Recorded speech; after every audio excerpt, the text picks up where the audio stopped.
श्रीराम समर्थ. श्रोते हो नमस्कार.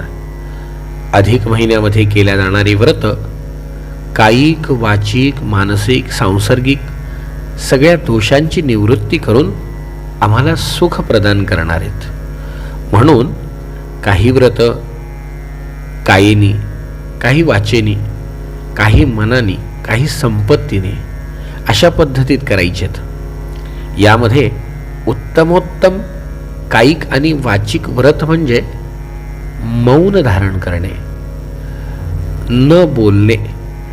सगळ्यात पहिल्यांदी शरीरापासून सुरुवात करावं लागेल. मनाचा कलह, मनाचा वेग, मनाची विषण्णता जर घालवायची असेल तर याची सुरुवात आपल्याला शरीरापासून करावी लागेल. पहिल्यांदी शरीराने मौन धारण करण्याचा प्रयत्न करायचा. हळूहळू हा अभ्यासाने बाकी पुढचा होईलच.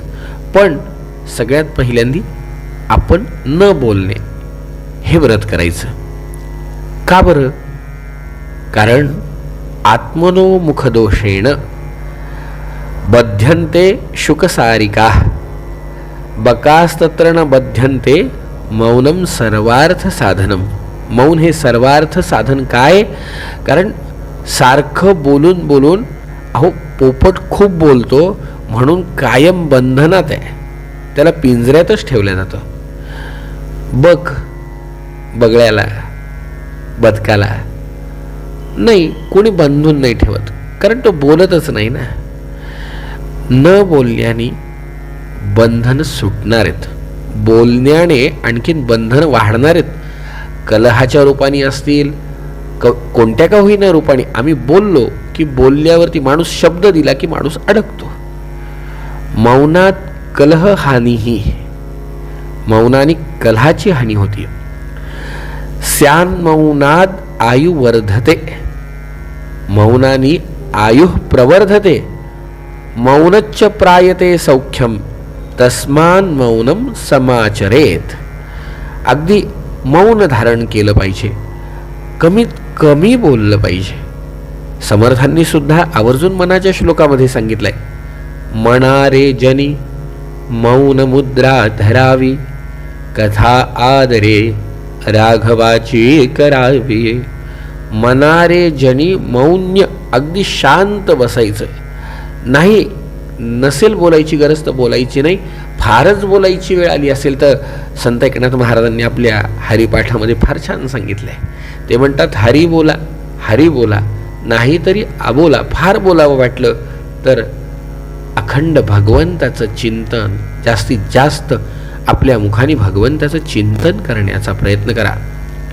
मौनानी आरोग्य, मौनानी मनःशांती, मौनानी सगळ्यात महत्त्वाची गोष्ट अंतर्मुख व्हायला फार मदत होती. आणि कायम सांगत असतो मी की एक वाक्य प्रसिद्ध आहे, मैं भीतर गया. ज्यावेळेला आम्ही अंतर्मुख होऊ, मैं भीतर गया. अनेक प्रश्नातनं बाहेर पडायचं असतील, अनेक प्रश्न आहेत आज आपल्यासमोर, कायिक, वाचिक, मानसिक, सांपत्तिक, भौतिक अनेक प्रश्न आहेत. या प्रश्नातनं बाहेर पडायचं असेल तर अंतर्मुख व्हावी लागेल. आमच्या आंतरिक असलेली शक्ती आम्हाला जागृत करावी लागेल. आणि ही जागृत करण्याकरता सगळ्यात पहिल्यांदी आपुलाची वाद आपणासी. आपण आपला संवाद, आपला वाद, प्रत्येक गोष्ट आपण आपल्याशी करायला शिकलंच पाहिजे. आणि आपल्याशी संवाद करायचा असेल, आपण आपल्याशी बोलायचं असेल तर बाहेरचं बोलणं बंद करावं लागेल. आणि हळूहळू अभ्यासाने प्रगती नक्कीच होईल. मग ही प्रगती अधिकस्य अधिकम फलम, या अधिक महिन्यापासून केली तर काय हरकत आहे. म्हणून अधिक महिन्यामध्ये मौन व्रताला एक विशेष अद्वितीय महत्त्व आहे की जेणे वाचेचं तप होईल, वाचिक तप होईल. आणि ज्या वेळेला वाचिक तप होईल त्यावेळेला नक्कीच आमच्या वाणीतनं जेव्हा जे काही शब्द बाहेर पडतील ते अनेकांना सुख, आल्हाद, प्रसन्नता आणि त्याची फलश्रुती पुन्हा आम्हाला नक्कीच प्रदान करतील. म्हणून अधिक महिन्यामध्ये संपूर्ण महिनाभर काही ठराविक वेळ करून घ्या. नाही किमान जेवताना, नाही किमान स्नान करताना, आणि एखादं दान पुण्य करताना मौन धारण करा. नाही महिनाभर जमलं 15 दिवस, नाही 7 दिवस, 3 दिवस, एक तरी दिवस मौन धारण करण्याचा प्रयत्न करा आणि भगवंताला प्रार्थना करा की या मौनाची फलश्रुती आम्हाला आमच्या अंतःकरणामध्ये असलेल्या अंतस्थ शक्तींना जागृत करण्याकरता उपयोगाला येऊ देत आणि तुझा आशीर्वाद सदैव आमच्यावरती असू देत.